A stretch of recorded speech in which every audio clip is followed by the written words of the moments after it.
A paz do Senhor Jesus Cristo, tudo bem com vocês? Eis quem vos fala, pastor Alexandre Pereira, para mais uma pré-aula da nossa revista Betel Dominical, primeiro trimestre de 2022. Hoje nós iremos estudar a lição de número 8, uma lição extraordinária, vale muito a pena você conferir. Desde já te peço, se inscreva no canal, dê o seu like e acione os sininhos das notificações para você receber as próximas pré-aulas. Deixo a saudação do meu pastor presidente, pastor Marcos Moreira. Então, vamos à nossa lição. No capítulo 13 e capítulo 34, o profeta Ezequiel profetizou contra os falsos profetas e líderes de Israel, que deixaram de guiar o povo de Deus na verdade das Escrituras Sagradas. Tais relatos hoje servem como alerta para a igreja da atualidade. Desde o início da humanidade, o inimigo tem tentado enganar as pessoas com mensagens que anunciam mentiras, procurando semear dúvidas quanto ao que o Criador falou, como na encarnação do próprio Satanás na serpente no Éden, enganando a Eva e Adão, conforme Gênesis 3, do 1 ao 5. Em Deuteronômio do 13, do 1 ao 5, Deus antecipa e prepara o povo de Israel para a entrada em Canaã.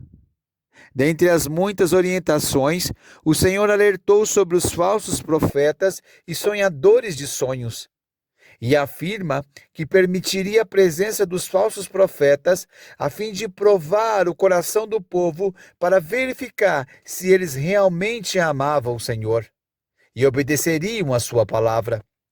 O texto deixa claro que a palavra de Deus é revelação maior. Logo, toda mensagem profética, todo sonho deve passar pelo crivo das Escrituras Sagradas, conforme Isaías 8, 19 e 20. Infelizmente, desde os tempos remotos, há a tendência do povo de Deus em desprezar as Escrituras Sagradas como referencial de culto e conduta.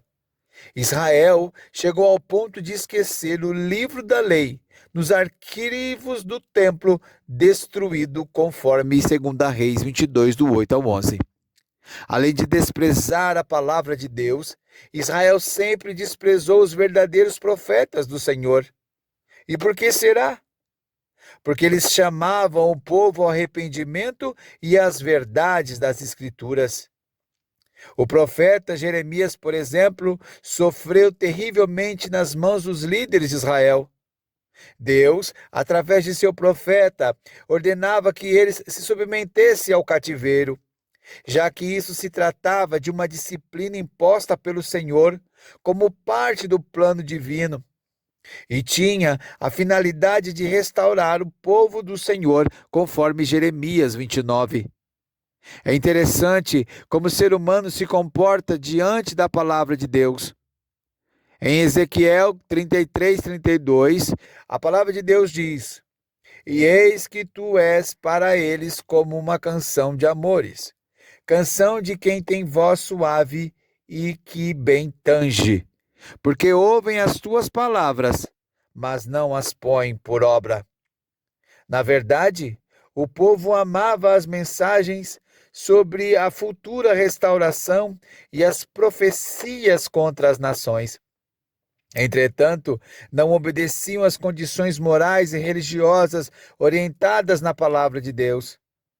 Observe que naquele tempo as pessoas buscavam as palavras de bênção e prosperidade, o que não é muito diferente dos nossos dias.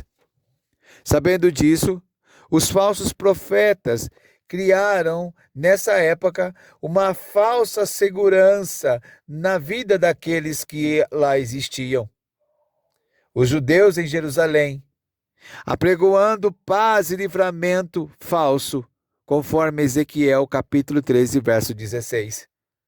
E o texto diz: os profetas de Israel, que profetizam de Jerusalém, e vem para ele visão de paz, não havendo paz, diz o Senhor Jeová. Na realidade, isso só aconteceria quando eles voltassem para as leis de Deus e abandonassem a idolatria. Infelizmente, muitos preferem as mensagens que não chamam ao arrependimento, mensagens tranquilizadoras, a fim de mantê-los em suas práticas pecaminosas, conforme Jeremias 7:4 e 8:10. Esses falsos profetas eram tão ousados e sem temor nenhum de Deus, que chegavam ao ponto de proclamar o provérbio: prolongue-se o tempo e não se cumpra a profecia. Isso era o mesmo que dizer: vamos ver se o que diz o profeta vai sair certo. Porém, contra este provérbio, o Senhor diz, através de Ezequiel 12:23, farei cessar esse provérbio e já não se servirão dele em Israel. Além dos falsos profetas, a mensagem divina também era contra os líderes de Judá, que representavam os pastores do povo. Os judeus entendiam bem a figura de um pastor, já que essa era uma atividade bem presente no cotidiano deles. Quando o Senhor Deus usou essa expressão metafórica, o povo sabia o que o Senhor estava a lhes transmitir. Ralph Gower diz o seguinte: na primavera, depois das chuvas de inverno, havia muita pastagem perto das aldeias. Depois da colheita do cereal, as ovelhas tinham permissão para comer tudo o que restasse. Quando isso acabava, eles deixavam a região à procura de erva fresca e águas tranquilas, além de proteger as ovelhas. Essa era a missão do pastor.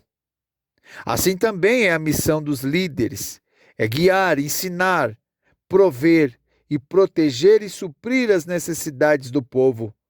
Neste caso, o povo de Israel, como faziam os profetas e reis, conforme Jeremias 23:1-2 e Ezequiel 34:2-10. Nesse sentido, encontramos Davi sendo escolhido por Deus para apacentar o seu povo, segundo Samuel 5:2. Os líderes eram estabelecidos para que o povo do Senhor não fosse como ovelhas que não têm pastor. Números 27:17. Já em Ezequiel 34:2, o profeta fala de pastores que apacentam a si mesmos. A denúncia é contra todos aqueles que tinham sido constituídos para cuidar das ovelhas do Senhor. Contudo, apenas visavam seus próprios interesses, comer a gordura, se vestir de lã, além de agir sem amor, com rigor, dureza e não socorrer as ovelhas em suas necessidades. Como no passado, hoje também Deus chama e capacita pessoas para apacentar, ensinar e cuidar do seu rebanho, a saber, a sua igreja, conforme 1 Coríntios 4, do 1-2.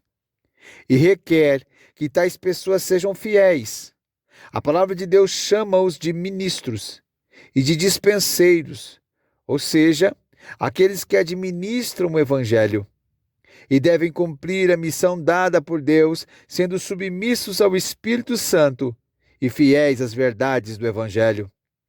Para tanto, Cristo tem concedido à sua igreja dons ministeriais, conforme Efésios 4, do 8-11.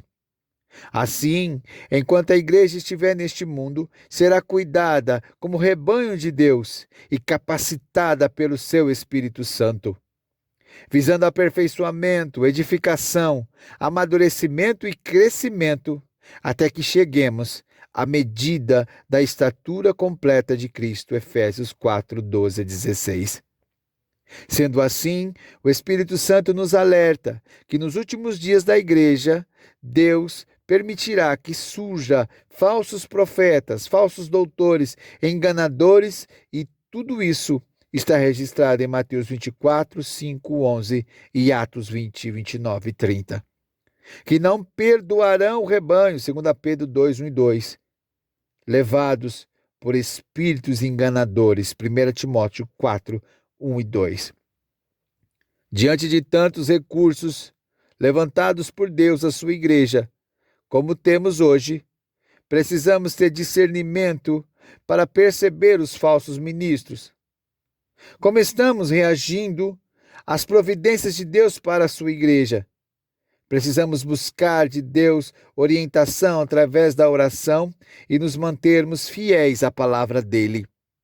Em 2 Timóteo 4:5, o apóstolo Paulo exorta ao seu filho a cumprir o seu ministério, ou seja, desempenhar plenamente seu ofício, ministrar acerca das coisas divinas, enfrentando bravamente os falsos profetas, a indiferença, as perseguições e as adversidades e as ameaças de todos aqueles que se levantam contra a obra do Senhor. O Espírito Santo alerta que virá um tempo em que os homens sofrerão a sã doutrina, terão como comichão nos seus ouvidos, amontoarão para si doutores conforme as suas próprias concupiscências, 2 Timóteo 4:3. Isso quer dizer que as pessoas não vão dar mais atenção ao verdadeiro ensinamento, seguirão os seus próprios desejos e arranjarão para si mesmas uma porção de mestres que vão dizer a elas o que elas querem ouvir. Que o inimigo coloca Esta diante é a de nós, realidade que que estamos a possamos nos viver. manter firmes, Mas Deus abundante em sempre toda boa conserva o seu obra, remanescente. para que naquele dia Deus possamos sempre receber o conserva galardão do aqueles Senhor. que Fique verdadeiramente com essa querem palavra, te um forte servir, abraço e até a que próxima. buscam o Senhor, que tem a palavra de vida eterna. Como a gente vê lá no livro de 1 Reis, capítulo 19, versículo 18. O Senhor conservou 7.000 que não se dobraram diante de Baal. Que possamos fazer parte desses, que conservam a palavra de Deus e não se dobra diante de tantas Coloca diante de nós, que possamos nos manter firmes, abundantes